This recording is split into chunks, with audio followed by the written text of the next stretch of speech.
Assalamualaikum warahmatullahi wabarakatuh. Alhamdulillahirabbil alamin wassalatu wassalamu ala asyrafil anbiya wal mursalin sayyidina wa maulana Muhammadin wa ala alihi washabihi ajma'in. Amma ba'du. Qala Allah ta'ala fi kitabil karim, a'udzu billahi minasyaitonir rajim. Bismillahirrahmanirrahim. إذا جاء نصر الله والفتح ورأيت الناس يدخلون في دين الله أفواجا فسبح بحمد ربك واستغفر إنه كان توابا. قال رسول الله صلى الله عليه وسلم بني الإسلام على 5: شهادة أن لا إله إلا الله وأن محمد رسول الله إقام الصلاة وإيتاء الزكاة وصوم رمضان وحج البيت من استطاع إليه سبيلا. Baik anak-anak sekalian, alhamdulillah di kesempatan kali ini melalui video ini kita bisa belajar bersama. Tentu karena berkat kesempatan dan nikmat sehat kita bisa bertemu meskipun melalui video ini. Salawat dan salam kita haturkan kepada Rasulullah SAW yang menjadi tauladan bagi kita semua.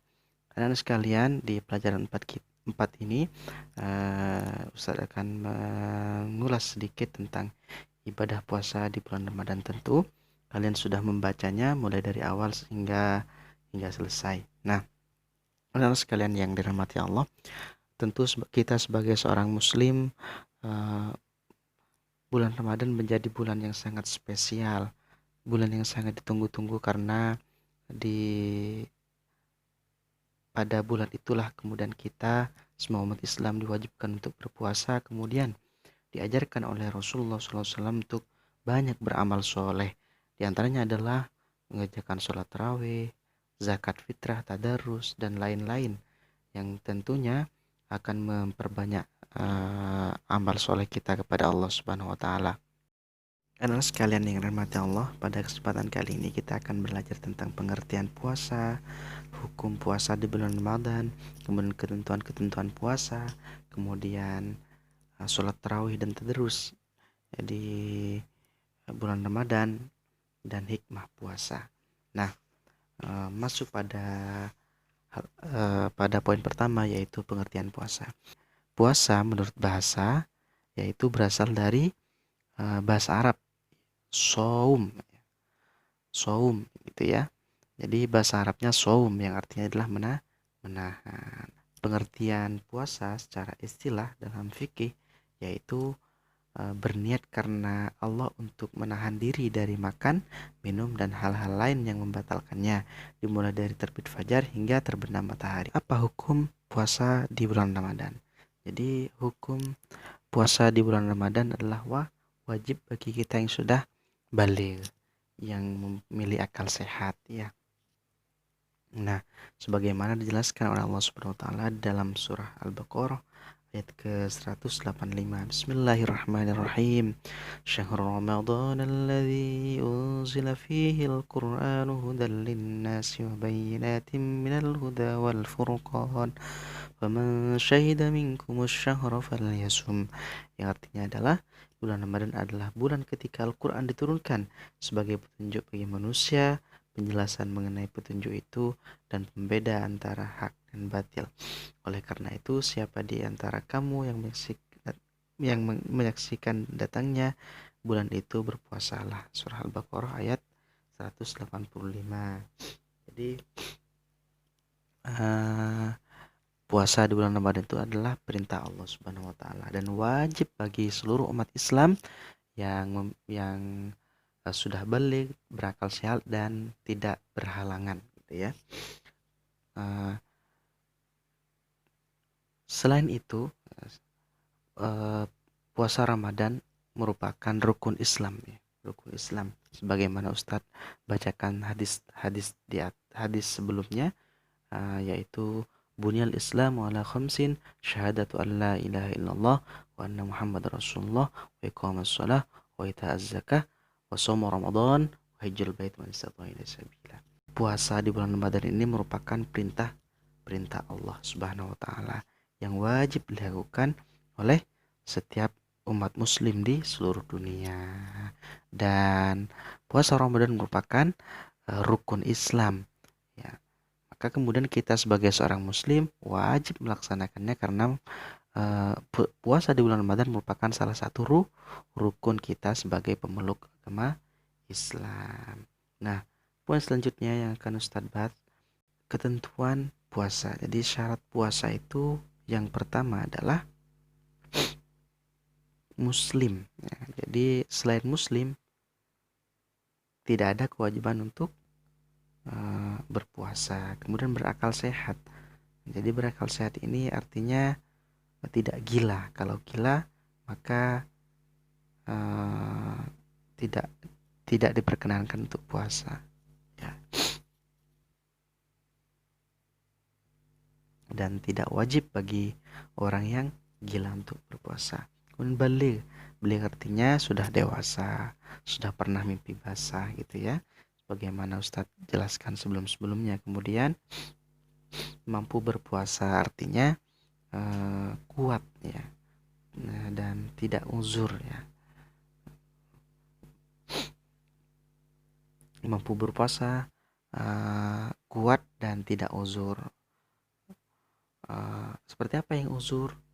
Contoh, orang yang lagi bepergian safar jauh boleh tidak berpuasa tapi diganti di hari yang lain di luar bulan Ramadan. Kemudian atau orang yang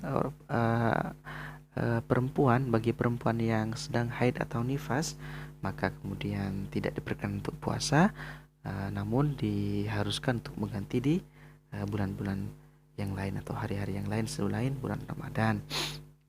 Kemudian orang yang sakit lanjut usia, yang sepuh sekali atau tua sekali, tidak juga diwajibkan untuk berpuasa. Kemudian yang ketiga adalah suci dari hadas besar ya, seperti haid, nifas. Nah,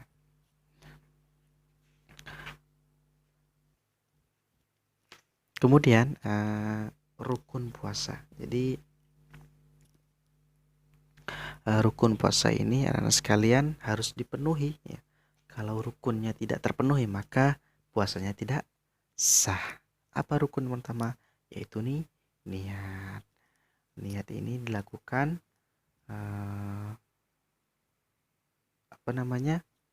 di malam hari ya. Kemudian menahan diri dari segala hal yang membatalkan puasa seperti makan dan minum. Kemudian berpuasanya di siang hari ya, jangan di malam hari. Yang namanya puasa di siang hari ya. Dimulai dari terbit fajar hingga terbenamnya matahari. Itu adalah rukun puasa yang harus dipenuhi. Jadi puasanya mulai dari terbitnya fajar sebelum subuh, kemudian berakhir di sholat maghrib atau azan maghrib. Nah, selain rukun puasa juga ada sunnah puasa. Apa saja sunnah puasa? Yang antaranya adalah menyegerakan berbuka puasa ketika sudah azan. Jadi sunnah ketika sudah azan langsung kemudian kita berbuka puasa.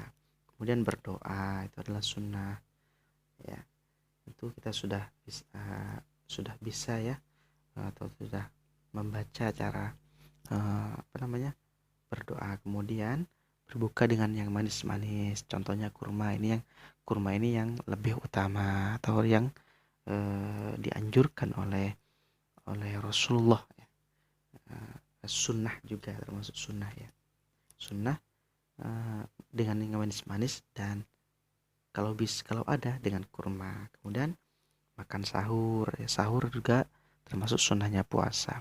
Maka ketika kita ingin mendapatkan sunnah-sunnah yang selain wajibnya, yang rukunnya dan syaratnya, maka 4 hal itu dilakukan: menyegerakan berbuka, kemudian berdoa sebelum berbuka, kemudian berbuka dengan yang manis-manis kalau ada dengan kurma, kemudian makan sahur. Nah, anak-anak sekalian, selain itu kita juga harus hati-hati puasa kita itu batal atau makruh. Meskipun makruh tidak berdosa atau tidak membatalkan puasa, tapi akan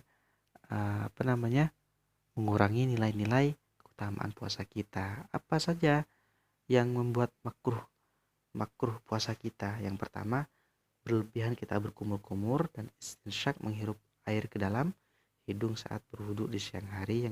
Kemudian yang kedua, bekam nggak boleh ketika puasa ya. Kemudian menunda berbuka ketika sudah mendengar azan. Jadi makruh hukumnya ketika kita menunda-nunda buka puasa. Sama halnya kita menzolimi tubuh kita yang sudah kehausan seharian ya. Makanya kemudian makruh. Kemudian yang selanjutnya adalah melakukan hal-hal yang mengandung syahwat bagi suami istri. Kemudian yang selanjutnya adalah memikirkan hal-hal yang mengundang syahwat. Nah, selain yang memakruhkan puasa, ada juga hal-hal yang kemudian membatalkan puasa. Apa saja yang membatalkan puasa? Ini wajib kita tahu agar puasa kita tidak batal ya. Yang pertama adalah makan minum dengan sengaja. Kalau tidak sengaja, bagaimana Ustadz? Nah, kalau tidak sengaja, contoh saat puasa pertama, sering tuh kan ya lupa. Saat pertama puasa, kelupaan minum, tidak sengaja, baru ingat setelah minum. Tidak apa-apa, teruskan puasanya. Tapi kalau sudah lupa minum, ingat pas minum, dilanjutkan, nah itu batal ya. Kemudian yang kedua, muntah dengan sengaja ya, seperti memasukkan jari ke mulut agar muntah, itu membatalkan puasa. Sengaja melakukan perbuatan yang menyebabkan keluar air mani. Nah, kemudian atau junub gitu ya, sengaja melakukan perbuatan yang menyebabkan kita junub atau keluar mani. Kemudian murtad atau keluar dari agama Islam, itu membatalkan puasa. Kemudian keluar darah haid atau nifas bagi perempuan ini ya. Kemudian hilang akal atau gila. Jadi orang yang hilang akalnya puasanya batal ya. Tidak wajib juga bagi orang yang gila atau hilang akalnya. Kemudian memasukkan infus ke dalam tubuh karena difungsikan sebagai pengganti makan, juga batal.